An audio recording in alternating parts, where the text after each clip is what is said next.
First of all, we're on page 18, which reminds me, I'll just share this advice since her funeral is today, but yet last week I was called to the hospice. I thought it was a great piece of advice. I was called to, it's out of the blue. Just comes to mind. I saw the number 18, so why not? But I was visiting this woman who unfortunately passed away. But she was still very much awake and lucid when I visited her last Tuesday, just a few days ago. And one of the things she said is that her advice to her children, listen to this, her advice to her children throughout life was that if they have a negative thought, then they could think about it for a maximum of 17 seconds. Why? Because if they think about it for 18 seconds, 18 is high, is life. It gives the negative thought life.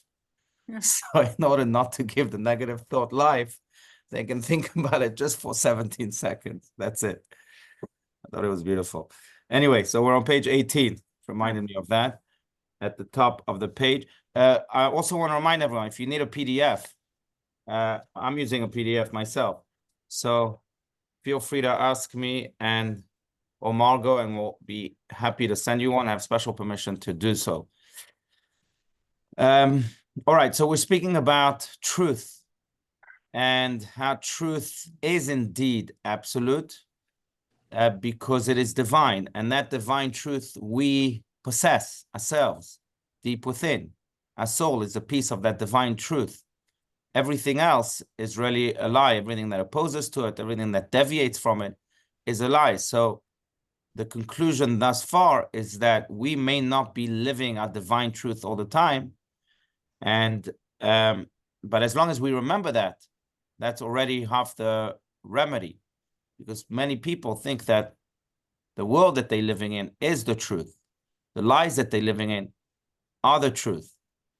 And the deviations that they are led to are the truth. Well, really, the only way to define ourselves in the most truthful way is through the soul.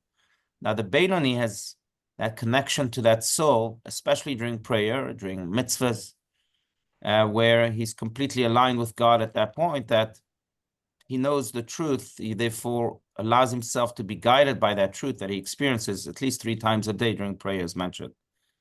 And the goal of every one of us is to be able to also connect to that truth, to what our soul wants of us, what God wants of us, as much as we can. But most importantly, to always remember that that's the only truth. And that truth is really what should become the GPS of every person. That's the big idea, right?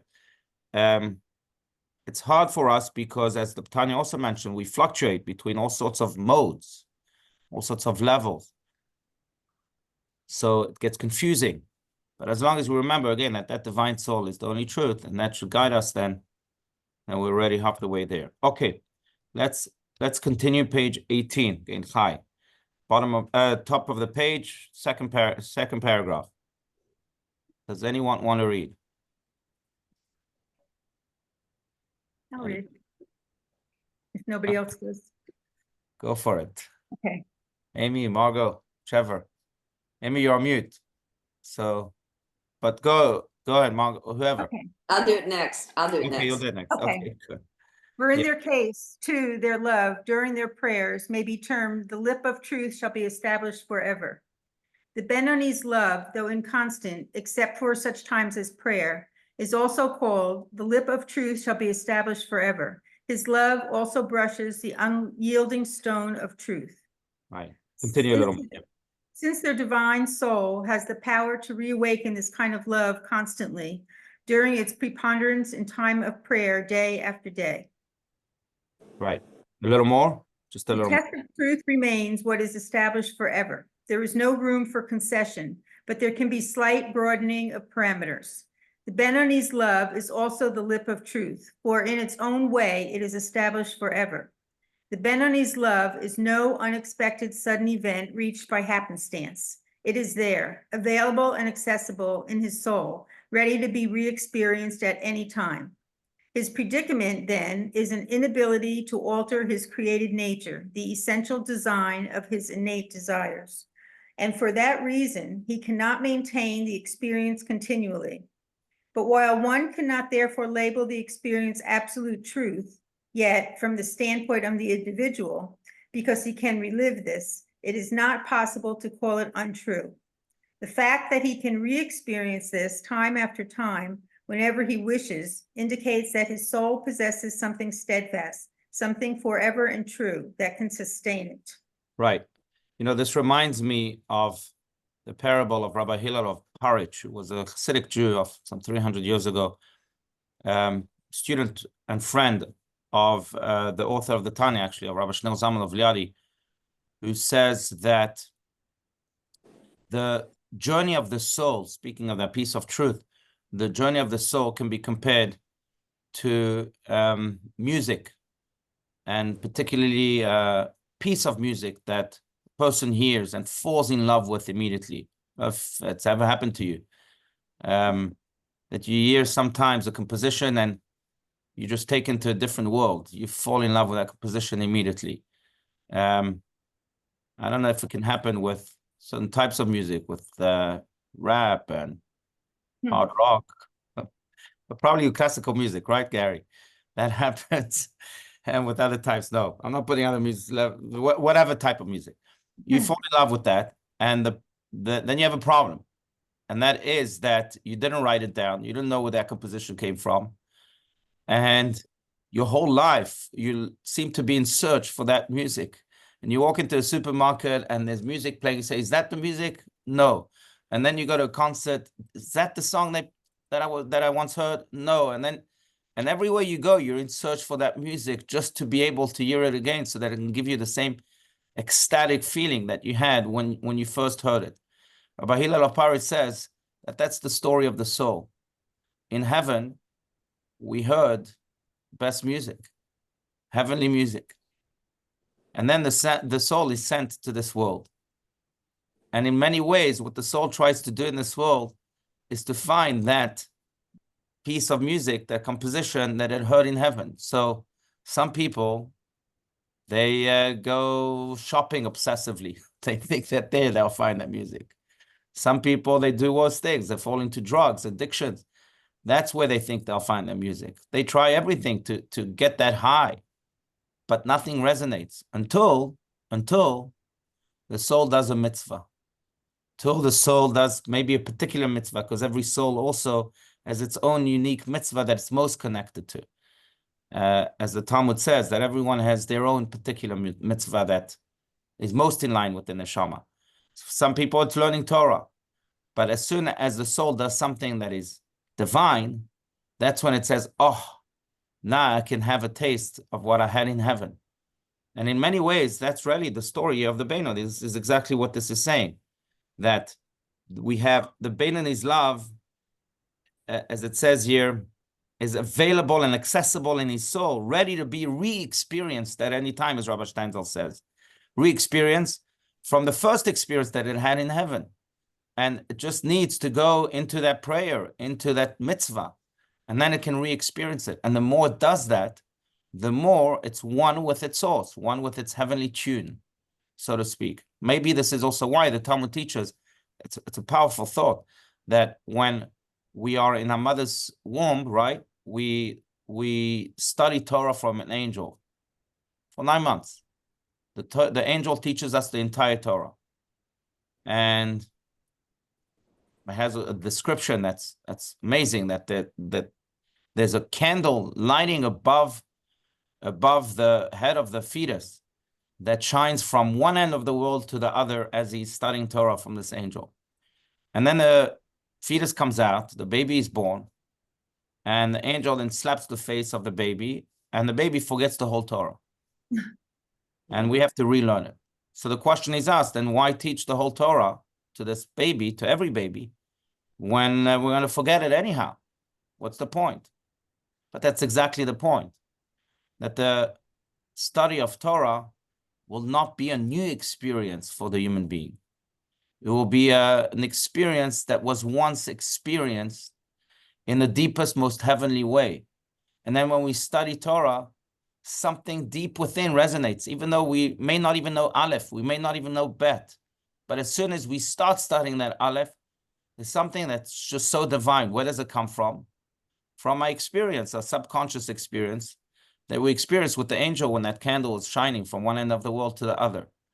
And again, that's what we're speaking about, that this experience of the Shema, of the Amidah, of doing a mitzvah that the Beinoni has, is really an experience that we all shared in heaven, in our mother's womb. And now when we are doing it again, it reignites the truth, the real truth within each and every one of us. And we should know that that really, again, should be the truth that guides us, as we've mentioned. So that's the idea. I mean, I could use many other metaphors, but, you know, people speak about the first and only love. Someone told me it was the only love I ever had with a specific relationship. It could be with a relationship in the most coarse way, low way. I love chocolate, for example. I know that there's a very particular type of chocolate. I'll tell you even what the name is. It's called Damiel from France. That beats every other chocolate. So when I eat other chocolates, I say, oh, but it's not like a Damiel. And it's the same thing here. So our soul can taste all sorts of things, but because we know the real taste of chocolate, to use that very low metaphor, then we're not satisfied by the others. But when we do that mitzvah, that's why I don't think there's any better feeling. I'm sure you've all felt it, of doing a mitzvah, especially for someone else, giving tzedakah, visiting the sick, whatever it may be. It engenders a feeling that no pleasure in the world can engender. Because again, it's a feeling that is ingrained in us, that is a part of us, of our deepest us, of our soul. And that's what this is speaking about. Again, I welcome comments, questions, disagreements. But this is here the big idea. Anyone, feel free to speak your mind. Dark chocolate or milk chocolate? It's actually dark. Dark. Okay, I just needed to know. Yeah, maybe Italians have better chocolate, but I'm going to tell you, these French are pretty good at it. How do you spell that? Really? It's D-A-M-I-E-L. That's what I wrote. Expensive chocolate, I'm warning you. It's kosher though.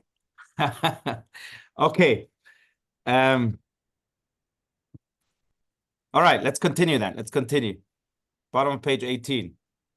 Rabbi, if I could just add something. Yeah, please. You talked about songs. Mm-hmm. One of the most, the three aspects to songs, there's the music, there's the voice, and there's the lyrics. Right. One of the most popular songs is a song by John Lennon called Imagine.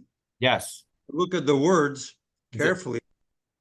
He talks about a world with no religion, yeah, and no wars. Yes. Yes, I love the tune. I hate the words. That's right. It's a good song though. Yeah. Yeah. No, good. Very good. It's a great tune. John Lennon was a genius in that sense, yeah. But the idea of the song is good. I mean, we should imagine. We should always imagine. Imagine, of course, the highest things. Always dream the highest. I have to tell you a story, speaking of which, because it's connected really to what the soul aspires for, right? But I recall how there was someone who asked me to organize, since we're speaking about Rabbi Steinsaltz's commentary, just an anecdote that emphasizes this point, and I think it's an important one. But he asked me to organize a meeting with Rabbi Steinsaltz during one of Rabbi Steinsaltz's visits to New York, and he was a big dreamer, and I didn't exactly know why he wanted to meet Rabbi Steinsaltz, and I told Rabbi Steinsaltz I don't exactly know why, but Rabbi Steinsaltz says, fine, I'll meet him. And he comes with his laptop, and he opens it up, and he shows a whole presentation about this crazy idea that he had. And the idea was that he wanted to build a bridge over the mosque in Jerusalem, just by the Western Wall, the Al-Aqsa Mosque. Why? this bridge would have a pillar that is connected to Temple Mount. But again, it would have a bridge over the mosque. It would be over the mosque. Why so? He said, because the whole reason the Arabs don't want to have peace with us is because they know that the third temple will descend from the heavens and will destroy their mosque, and they're not willing to accept that. So I came up with this idea that I'm going to build a bridge over the mosque so that when the temple descends from the heavens, it will land on the bridge. And they'll be okay with it. They'll have the mosque. We'll have our temple on the bridge. It'll be fine. So, and then he tells Rabbi Steinsaltz, I just want your blessing. Rabbi Steinsaltz gave him his blessing.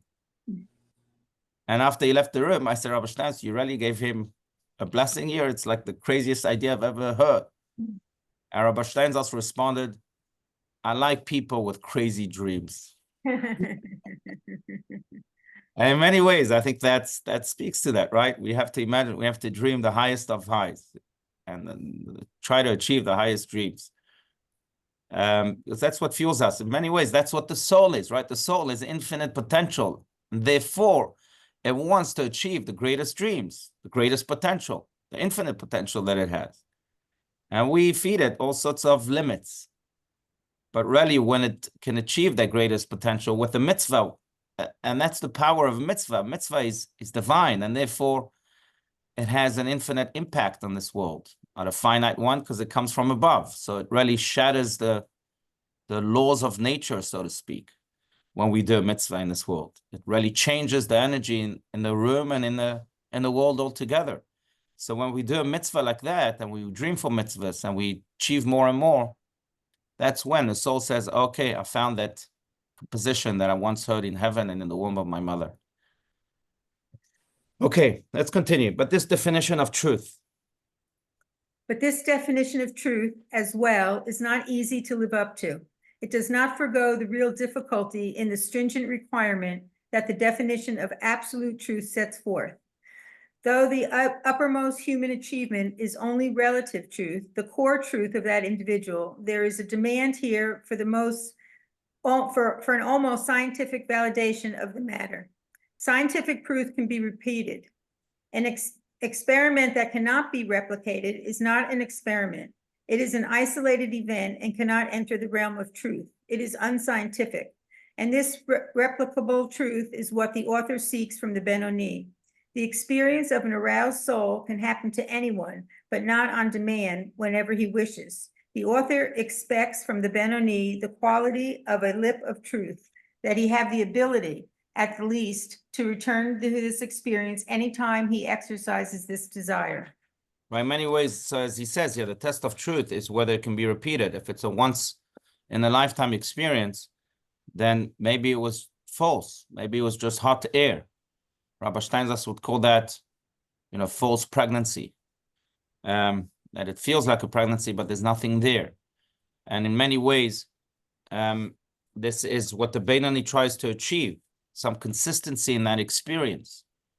Again, one of Rabbi Steinsaltz's famous quotes, and I've said this before, but it's good to be reminded of that every day,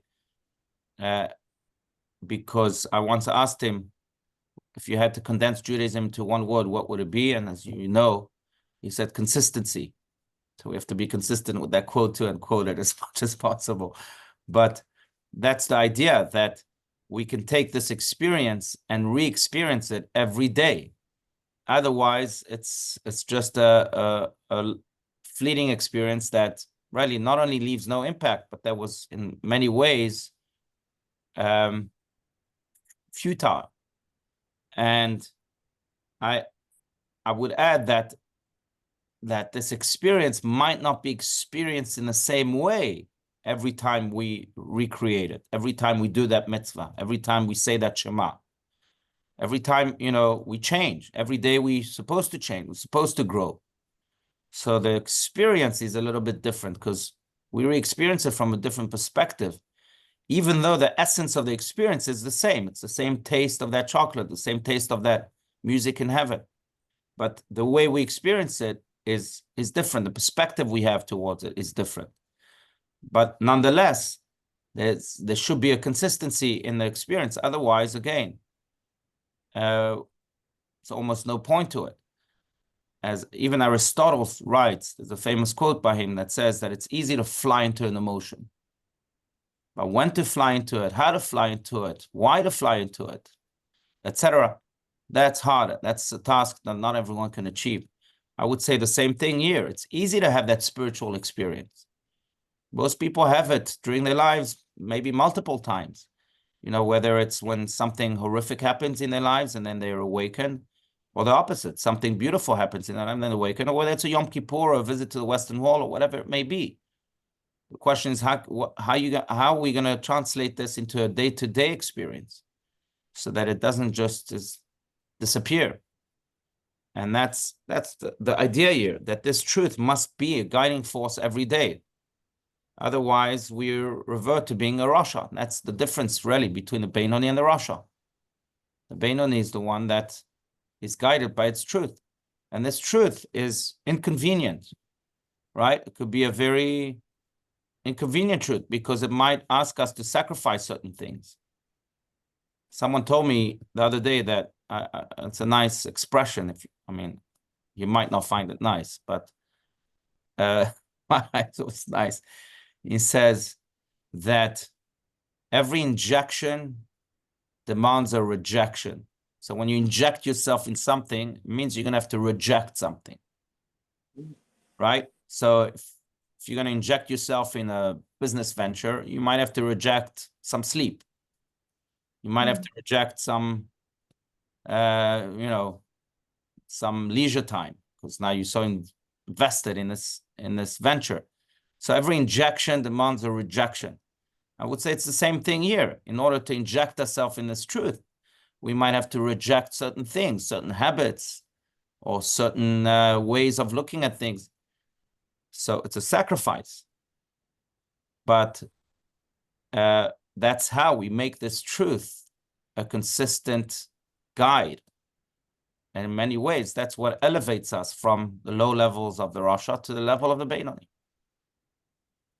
So it's the consistency in the experience of truth and in the guidance by truth that really makes us that Beinoni that we so aspire to be, in the words of the Tanya, right?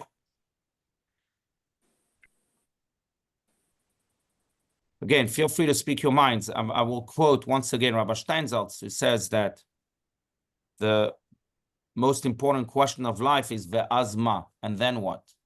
What happens after an experience? Did it just disappear, or did you translate it into a daily activity, into a mitzvah, into something big? I want to connect this to yesterday's portion. And that's an idea from the Lubavitcher Rebbe, which I found quite beautiful. And that is that the name of the portion is Ekev. And it comes from the opening verse that says, Vaya Ekev Tishmoon. Because Ekev sometimes translated as because you will follow my ways, then God says, I will reward you. But Ekev also means a heel. And what Rashi, the foremost commentary, says about this is that God wants us not just to follow his ways, but to follow the things that we trample on, the details that we think are unimportant, and therefore we trample on them with our heel. If we follow those details, then God will reward us. And in many, many ways, this is what this is speaking about. You know, to have a powerful experience, to launch ourselves into something big, it's pretty easy. But how are we going to be consistent with the little details of life, with those little temptations, with those little smiles, those little mitzvahs, those little acts for others? Because that's really what counts most. It's to make the little big, not just the big, big. And that's really what the Beinoni does. He translates this experience of tremendous alignment with his soul and with the music in heaven that he can now re-experience through mitzvahs in this life, to the littlest details and to the most consistent ones also on a daily basis. And that should be the aspiration of each and every one of us too.